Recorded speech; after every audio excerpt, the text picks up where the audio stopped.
Bismillahirrahmanirrahim. Alhamdulillahirabbil alamin wassalatu wassalamu ala asyrafil anbiya'i wal mursalin sayyidina Muhammadin wa ala alihi washabbihi ajmain. Qala rabbi shrah li sadri wa yassir li amri wahlul 'uqdatam min lisani yafqahu qawli. Amma ba'du. Wa bisanadil muttasil ila al-Imam Abi Zakaria Muhyiddin Yahya bin Syaraf an-Nawawi ad-Dimashqi fi kitabih Riyadhus Shalihin radhiyallahu ta'ala wa nafa'ana bihi wa bi'ulumihi wa bi asrarihi wa bi asrari sa'iris salihin. Allahumma iftah lana futuhal arifin. Wa billahi qala an Abdullah ibn Ka'ab bin Malik, diriwayatkan dari Abdullah ibni Ka'ab bin Malik. Berarti ini putra dari yang baru saja kita ceritakan sebelumnya. Wa fi riwayatin fi sahihi, dan satu riwayat dalam riwayat yang terdapat dalam kitab sahih, fa auhallahu ta'ala, kemudian memberikan wahyu siapa Allah Ta'ala, ila hadhihi antaba'adi, kepada wanita tersebut untuk menjauhi, menghindari. Wa ila hadhihi antaqarrabi, kepada, bukan wanita ini, kepada siapa? Jarak, ya, kepada jarak antara tempat negeri yang akan dihijrah, tempat orang-orang baik, dan tempat bumi orang-orang maksiat. Tiba-tiba buminya yang satu memanjang, yang satu menjadi pendek. Wa ila hadhihi antaqarrabi, dan yang satunya menjadi dekat ukurannya. Wa qala, dan malaikat berkata, qisu ma bainahuma, atau di sini Allah berfirman kepada malaikat, qisu, hitunglah, ma, ukuran, bainahuma, antara dua jarak tempat tinggal itu. Orang tersebut, orang yang semula adalah orang yang jahat, pembunuh, bajingan, bromocorah, bertaubat, ya, ingin bertaubat. Ada dua kejadian. Yang pertama, bertanya kepada seorang rahib yang dia hanya ahli ibadah, ilmunya kurang. Ketika ditanya apakah ada kesempatan untuk bertaubat setelah membunuh 99 orang, dijawab oleh rahib itu yang hanya ahli ibadah tapi kurang mumpuni keilmuannya, tidak ada.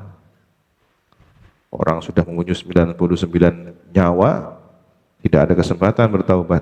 Maka dengan emosi marah, orang tersebut membunuh rahib tadi. Digenapkan jumlahnya menjadi 100. Hari apa kena menjadi 100, ya. Itu pentingnya komunikasi dalam berdakwah, ya. Ada orang ingin taubat, jangan kemudian langsung ditutup begitu. Sementara ketika datang kepada rahib yang lain, dia cerdas, dia berilmu, ahli ibadah, maka kemudian memberikan petunjuk untuk pindah, hijrah dari tempat asalnya yang merupakan negeri maksiat menuju tempat baru yang merupakan negeri orang-orang saleh. Ini memotivasi kita untuk berhijrah dari satu tempat masa lalu yang tidak baik kepada tempat baru yang diharapkan menjadi masa depan yang lebih baik. Mungkin di tempat asalnya dia bergelima dengan dosa-dosa, jadi orang yang selalu terbujuk rayu. Ya, ada orang-orang semacam ini. Barakallahu fihim. Ya, semoga Allah memberkati mereka, menjaga mereka. Sengaja menjauh dari komunitas selamanya karena tidak ingin terulang yang mungkin sempat terjebak dalam kemaksiatan, bahkan sudah nyaris kepada kekufuran. Lalu pindah ke tempat yang diyakini ada harapan baru, ada kesolehan yang bisa diraihnya. terbimbing. Semoga istiqomah orang-orang semacam ini. Termasuk ada sebagian orang ingin mondok karena ingin meninggalkan kondisi, situasi, teman, pertemanan yang tidak baik di tempat asalnya. Maka dia memilih tempat baru, harapan baru di pondok pesantren. Nah, seharusnya orang yang semacam ini ya bersungguh-sungguh, karena dari rumahnya sudah niat baik, ya jangan terpengaruh temannya yang masih berproses dalam menuju kebaikan. Karena orang mondok itu kan ada yang sudah baik, ada yang sedang berproses baik, ada yang masih belum baik-baik juga. Yang ketiga ini yang rawan untuk menularkan keburukannya kepada temannya.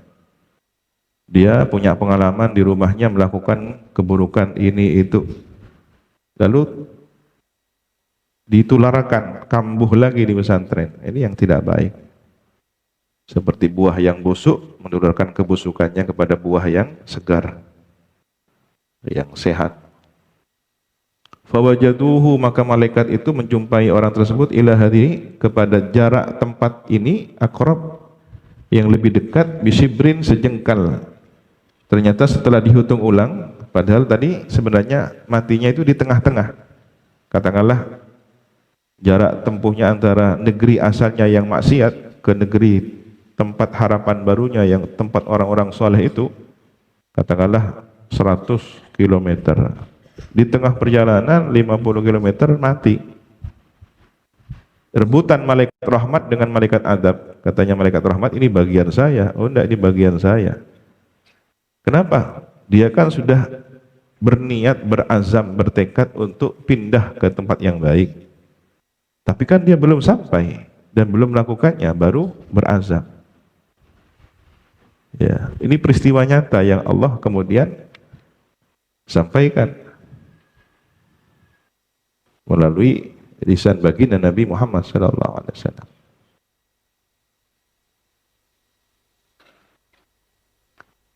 Hikmahnya apa? Ternyata Allah menilai hati seseorang. Berkah dari tekad baiknya, ada karomah. Ini kan karomah untuk orang ini, orang yang sudah berniat baik atau maunah, ya. Buminya bisa lebih pendek ke tempat yang baik. Setelah diukur ulang oleh malaikat, ternyata jasadnya lebih dekat kepada negeri orang-orang yang baik, yang soleh. Maka dimasukkan dalam golongan orang yang soleh. Belum sampai, belum beramal soleh, baru bertekad baik, kemudian diwafatkan oleh Allah, sudah dimasukkan menjadi orang-orang baik. Ini luasnya rahmat Allah Subhanahu wa taala. Bagaimana dengan yang sudah datang ke tempat orang-orang baik, berbuat baik, ya. Semoga menjadi orang-orang yang istiqomah dan husnul khatimah. Wa an Abdullah bin Ka'ab bin Malik, dan diriwayatkan dari Abdullah bin Ka'ab bin Malik. Ini putra dari Ka'ab bin Malik yang termasuk 3 orang tadi di Quran itu. Wa kana qaida Ka'ab radhiyallahu an, dan ada siapa Abdullah itu pembimbingnya Ka'ab, penuntun qaid. Jadi Ka'ab ini mungkin sudah usia lanjut, dituntun oleh putranya Sayyidina Abdullah bin Ka'ab bin Malik radhiyallahu an, mimbanihi, dari antara anak-anaknya, dari sekian banyak putranya yang terpilih untuk menjadi penuntun adalah Abdullah. Hina amiyah, tatkala buta, siapa? Ka'ab bin Malik. Banyak faktor ya, orang kadang faktor usia atau faktor penyakit sehingga pandangan matanya rabun, bahkan sampai pada kehilangan pandangan mata, tidak bisa melihat. Dan beruntunglah anak yang berkesempatan untuk berbakti pada orang tuanya, ya, menjadi penuntunnya, menjadi seolah-olah menjadi tongkat orang tuanya. Kemana orang tuanya berjalan menuju, di situ dia hadir sebagai penuntunnya. Dan itu butuh mentalitas yang tangguh, ketulusan. Karena apa? Anak-anak ya, yang punya kehidupan sendiri di usia remaja, biasanya punya komunitas, mampu meninggalkan komunitasnya untuk membersamai orang tua, itu luar biasa. Yang banyak kan tidak mudah bertemu dengan dunianya orang tua. Orang tua punya dunia lain, anak-anaknya punya dunia lain dengan teman-temannya. Tapi ini membimbing orang tuanya dalam kondisi sangat membutuhkan. Ini luar biasa. Lalu bagaimana para santri yang memiliki orang tua? Anda di pesantren itu adalah cita-cita orang tua. Anda di pesantren itu adalah harapan orang tua. Maka berbuat baik, taat aturan pesantren, berprestasi, itu adalah birrul walidain dalam bentuk yang lain. Berbakti pada orang tua dalam bentuk yang lain. Menjadi penuntun orang tuanya kelak di akhirat. Mungkin di dunia tak sempat mendampingi setiap hari sepanjang hayat, hanya sesekali ketika pulang liburan saja. Tetapi keberadaan Anda di pesantren untuk membahagiakan orang tuanya, mendoakan orang tuanya, itu bagian bentuk khidmah yang lain, bentuk birrul walidain yang lain. Qala berkata siapa? Abdullah bin Ka'ab bin Malik. Sami'tu, saya mendengar Ka'ab bin Malik kepada Ka'ab bin Malik, kepada ayahnya. Itulah pentingnya membersamai orang mulia yang bahkan orang tuanya sendiri, mengaji kepada orang tuanya, berguru kepada orang tuanya. Radhiyallahu an. Semoga ridho Allah kepada Ka'ab bin Malik. Yuhaditsu bihadithihi, memberikan hadis, menyampaikan hadis dengan hadisnya. Hina takhallafa an Rasulillah, ketika dia takhallafa an Rasulillah, tidak ikut serta dari Rasulullah fi ghazwati Tabuk, dalam perang Tabuk, tidak menyertai Rasulullah dalam peristiwa perang Tabuk, tinggal di Madinah. Qala Ka'ab, berkata siapa Ka'ab? Lam atakhallaf an Rasulillah sallallahu alaihi wasallam fi ghazwati Qad. Aku tidak pernah tinggal diam dari Rasulullah sallallahu alaihi wasallam fi ghazwati Qad, dalam perang apapun. Aku pasti ikut serta. Illa fi ghazwati Tabuk, kecuali dalam perang Tabuk. Dia hanya itu saja absen. Yang lainnya selalu hadir di berbagai peperangan, selalu hadir bersama Rasulullah. Hanya ketika perang Tabuk saja, ghaira anni qad takhallaftu fi ghazwati Badr, selain bahwasanya itu qad takhallaftu, aku sungguh juga tidak ikut serta dalam perang Badar. Walam yu'atab ahadun, dan tidak ditegur, tidak dicerca, dicaci seorang pun, takhallafa anhu, yang tidak ikut serta anhu dari perang itu, perang Badar itu. Innama kharaja Rasulullah sallallahu alaihi wasallam wal muslimuna yuriduna aira Quraisy.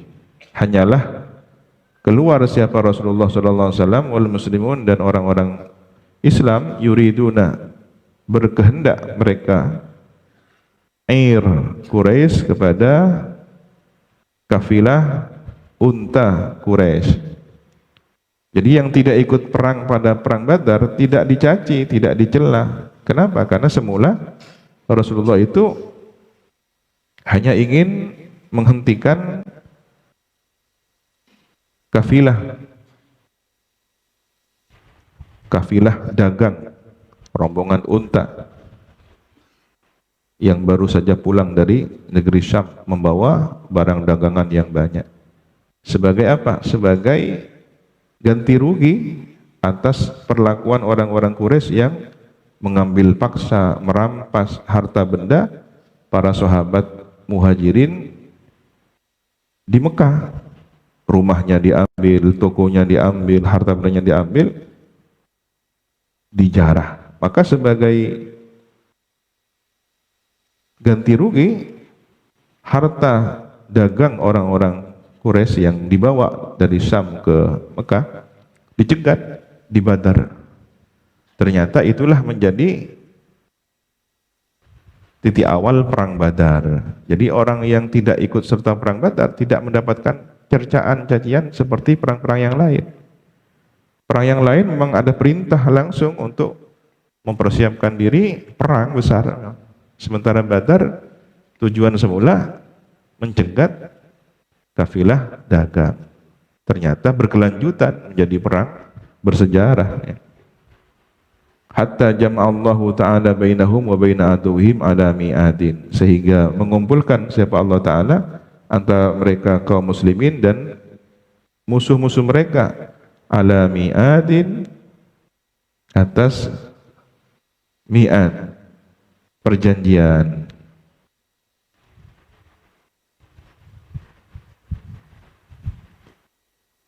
Pada akhirnya terjadi kesepakatan. Walaqad syahidtu ma'a Rasulillahi Lailatul Aqabah, dan saya menyaksikan bersama Rasulullah. Maksudnya di sini hadir ikut menyaksikan bersama Rasulullah Lailatul Aqabah, malam perjanjian Aqabah. Hina tawathaqna, ketika berjanji setia kami alal Islam, atas Islam. Wa ma uhibbu anna li biha masyhada badrin, dan tidaklah aku menyenangi bahwa li bagiku biha terhadap Aqabah itu masyhada badrin, peristiwa perang Badar. Wa in kanat badrun adzkara fin nasi minha, meskipun ada Badar itu paling diingat menurut manusia minha, daripada Aqabah itu.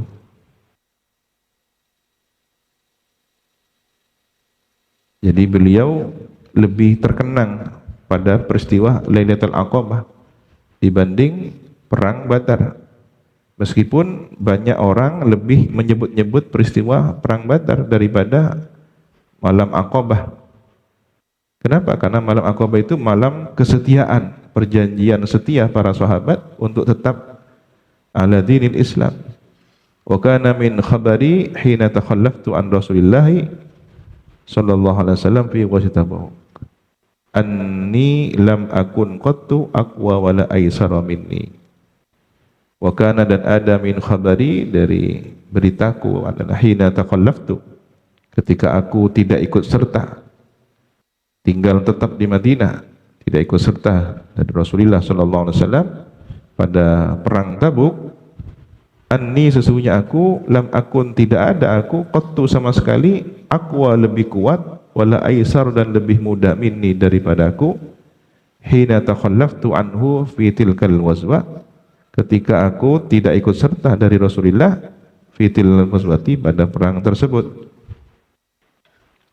Wallahi ma jama'tu qablaha rahilataini qattu, demi Allah aku tidak mengumpulkan qablaha, sebelumnya, rahilatain, dua kendaraan unta, qattu, sama sekali, hatta jama'tuhuma, sehingga aku mengumpulkan keduanya, rahilatain itu, fitil kal ghazwati, pada perang tersebut. Walam yakun Rasulullah sallallahu alaihi wasallam yuridu ghazwatan illa warra bi ghairihima, dan tidak ada siapa Rasulullah sallallahu alaihi wasallam yuridu, berkeinginan, ghazwatan, akan suatu perang, illa, kecuali, warra, merahasiakan, bi ghairiha, dengan selainnya, dengan selain ghazwah itu. Jadi strateginya Rasulullah ketika ada rencana perang ke suatu tempat, itu yang disebarluaskan beritanya seakan-akan ke tempat tujuan yang lain. Perangnya misalkan ke daerah A, maka yang disebar di masyarakat beritanya Rasulullah akan perang menuju daerah B, daerah C, dikaburkan, sehingga orang-orang intelijen musuh itu bingung, ini yang benar mau kemana Rasulullah ini. Dan kadang-kadang arahnya itu ke arah yang tak terduga. Misalkan arah A itu ke selatan, yang paling mudah untuk menuju tempat itu ke selatan, ternyata Rasulullah ke timur dulu, sehingga pihak musuh terkecoh. Wah, ini katanya informasinya ke A, tapi kok ke arah timur, cari tempat yang lebih jauh. Strateginya tidak seperti itu kalau ingin lebih cepat. Ternyata di tengah perjalanan ada rute yang dipotong, memutar kompas, ternyata menuju arah selatan. Itu strateginya Rasulullah. Nah itu pengalaman Ka'ab bin Malik begitu. Jadi benar-benar punya kesiapan, tapi kemudian Sayyidina Ka'ab bin Malik dalam perang Tabuk itu ya mengalami suatu peristiwa yang bersejarah, sehingga turunlah ayat tentang teguran itu. Kita tidak boleh kemudian mengklaim sahabat itu bagaimana. Andaikan sahabat pun melakukan suatu kesalahan, pasti ada hikmah bagi umat untuk jadi teladan. Ternyata kan taubatnya tak tertandingi. Orang yang pernah jatuh ke satu lubang, lalu dia memberikan peringatan kepada orang lain, itu bukan pengalaman buruk sebenarnya. Buruk sekali itu, tetapi menjadi contoh yang tidak boleh dilakukan oleh orang lain. Sehingga dia bisa menasihati orang lain. Jangan pernah melakukan itu, saya sudah pernah melakukannya dan itu adalah kerugian yang nyata. Jangan coba-coba, cukup saya. Nah itu kan dia bisa bercerita begitu karena mengalami. Bahkan ketika berakibat fatal kepada fisiknya, dia bisa menunjukkan, ini gara-gara saya melompat pagar pesantren, ini ada bekas luka. Mau beli rokok diam-diam. Sudah, jangan coba-coba. Atau menjadi alumni, sudah, jangan coba-coba menjadi orang yang melanggar di pesantren. Saya di masyarakat merasakan sendiri teguran, sanksi sosialnya seperti apa. Nah ini kan pengalaman buruk tapi memberikan inspirasi, motivasi baik bagi orang lain untuk tidak melakukannya. Jadi jangan kemudian kita menilai saat ada suatu peristiwa yang buruk terjadi pada salah seorang sahabat, lalu mengklaimnya sebegitukah sahabat itu. Jangan. Hatta kanat tilkal qusatu, sehingga ada perang tersebut, faghazaha Rasulullah sallallahu alaihi wasallam fi harrin syadidin. Kemudian berperang Rasulullah pada perang Tabuk itu dalam kondisi panas yang sangat. Ila akhiril hadis, kita lanjutkan besok atau lusa. Allahu subhanahu wa ta'ala a'lam bis-shawab.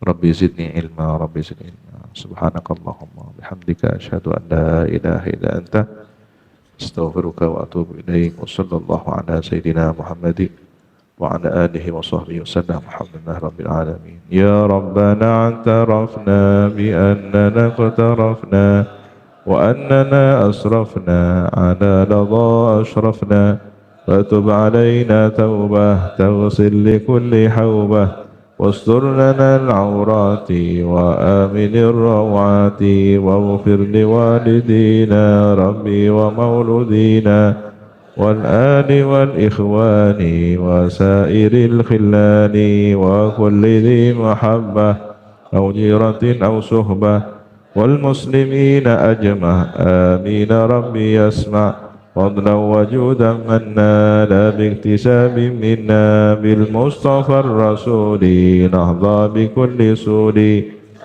وسلم ربي عليه عد حبي وآله والصحب عدد طشت الصحب والحمد للإله.